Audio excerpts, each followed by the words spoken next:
Good morning and welcome to This Day in History, November 1. November the 1st is the 305th day of the year in the Gregorian calendar, with 60 days remaining until the end of the year. Wow, it's coming fast.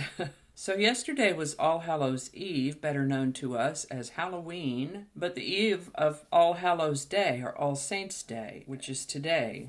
All Saints' Day. Often a holy day of obligation for some, or a national holiday for some. Also related to the Day of Innocence, first day of the Day of the Dead, El Dia de los Muertos. November 1st has been a very busy day throughout history, but before we get into it, I want to mention a friend of mine who has a birthday today. And instead of saying the year or her age, because the whole world doesn't need to know how old my friend is. Happy birthday, Gwen. Surprise!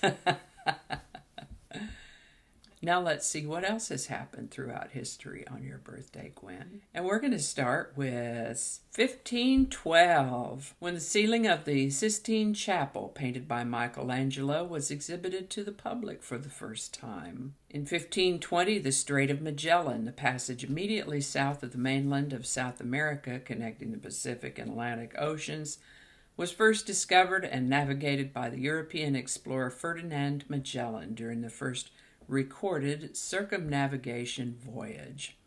And we specify the first recorded such voyage because there may be reason to think that others have traversed the earth, but we don't have record of it. 1604, William Shakespeare's tragedy Othello was performed for the first time at Whitehall Palace in London. In 1611, Shakespeare's play The Tempest was performed for the first time at Whitehall Palace in London. In 1683, the British Crown colony of New York was subdivided into 12 counties. In 1765, the British Parliament enacted the Stamp Act on the 13 colonies in order to help pay for British military operations in North America. The Stamp Act of 1765 was an act of the Parliament of Great Britain which imposed a direct tax on British colonies in America and required that many printed materials in the colonies be produced on stamped paper produced in London carrying an embossed revenue stamp. Printed materials might include legal documents, magazines, playing cards, newspapers, and many other types of paper used throughout the colony,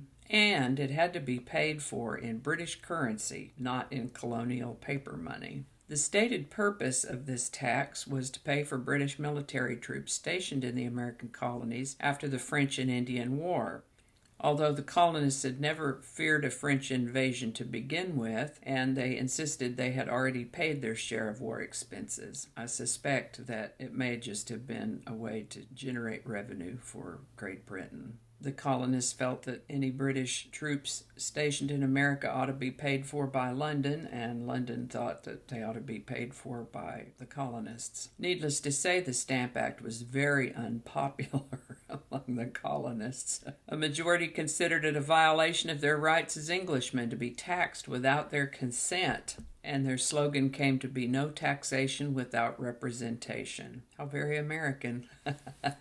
Well, as one might guess, one thing leads to another, but that's the Stamp Act. That's the thing that pushed things right to the edge. Moving on, November 1st, 1800, President John Adams, in the last year of his only term as president, moved into the newly constructed President's House, which was the original name for what is known today as the White House. 1848, in Boston, Massachusetts, the first medical school for women, the Boston Female Medical School, opened. It was later merged with the Boston University School of Medicine. In 1870, in the United States, the Weather Bureau, later renamed the National Weather Service, made its first meteorological forecast. Yay, Weather Service. In 1871, American novelist Stephen Crane, perhaps best known for his book Red Badge of Courage, was born in Newark, New Jersey. He died in 1900. In 1894, Buffalo Bill, 15 of his Indians, and Annie Oakley were filmed by Thomas Edison in his Black Maria studio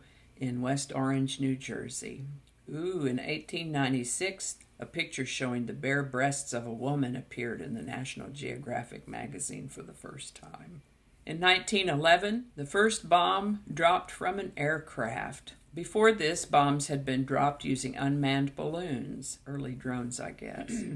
The first bomb launched from an aircraft was used by the Italians in the Italo-Turkish War. In 1924, a legendary Western lawman was murdered. William Tillman was murdered by a corrupt prohibition agent who resented Tillman's refusal to ignore local bootlegging operations. Tillman had a history of his own, but eventually he came to see the error of his ways and turned to the light and became quite a lawman. He should have been retired. I think he was 77 when he was murdered. He just couldn't sit on the porch in his rocking chair, you know. He had to get back into it, and he was good at it and honest and reasonable and fair. If someone was arrested and came up for trial under Tillman's watch, they could know with assurance that they were going to be treated fairly. And this bootlegger was trying to run a game under Tillman, and Tillman wasn't having it, and so they got into a tiff, and the dude shot him. 1941, American photographer Ansel Adams takes a picture of moonrise over the town of Hernandez, New Mexico. It would become one of the most famous images in the history of photography. I've seen a copy of that, and it is a remarkable piece of work. Another Adams photo that I saw one time that I got a real kick out of was a group of people, like a school photo. And as I recall it, the picture was him setting up the camera to take a picture of this group of people, and the caption said, "Even Ansel Adams has to work for a living."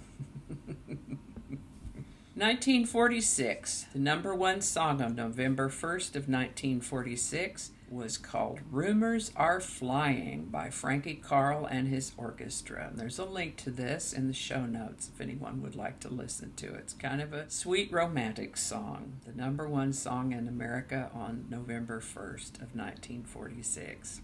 In 1952, the United States detonated the world's first thermonuclear weapon, the hydrogen bomb, on an atoll in the Pacific whose name I haven't figured out how to pronounce. 1955, the Vietnam War begins. 1957, American singer, songwriter, guitarist, and producer Lyle Lovett was born. In 1960, while campaigning for President of the United States, John F. Kennedy announced his idea of the Peace Corps. I remember hearing about that Peace Corps as a kid. In 1968, the Motion Picture Association of America's film rating system was officially introduced, originating with the ratings of G, M, R, and X. That's G for general audiences, M for mature audiences, R for restricted, and X for adults only.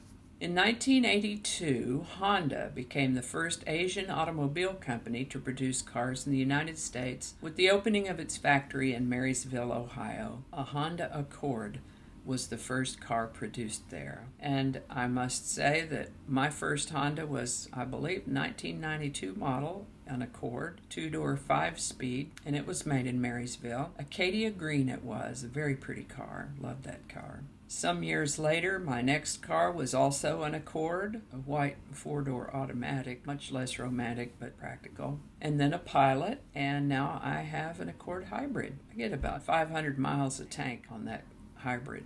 Love that thing. Anyway, thank you, Honda, for making cars in America and for making such good ones. Hondas are well thought out and fun to drive, so that's all good. And with that, I think we're going to wrap it up today. Of course, there was more news after 1982, but none of it was nearly as happy as this.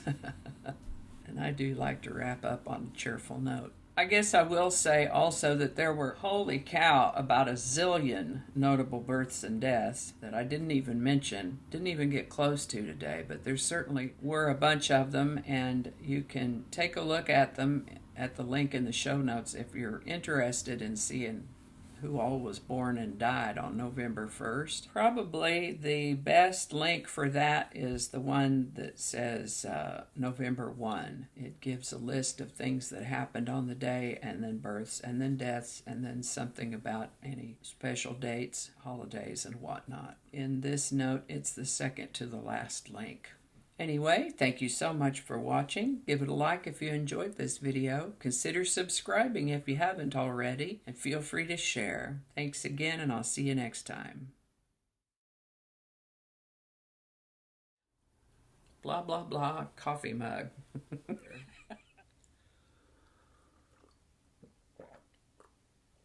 Hello, kitty.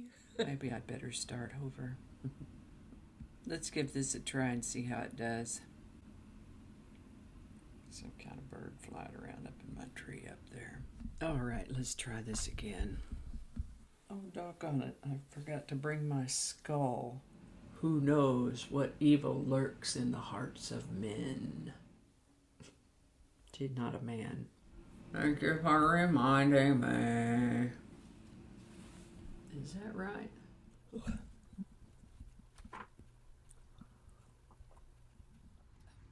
Sure would be nice if I could ever read one of these in its entirety without having to start anything over. That would be awesome. I might have to take another look at that. I'm going to have to look at that. Better take a look at that. So, plumbing happens.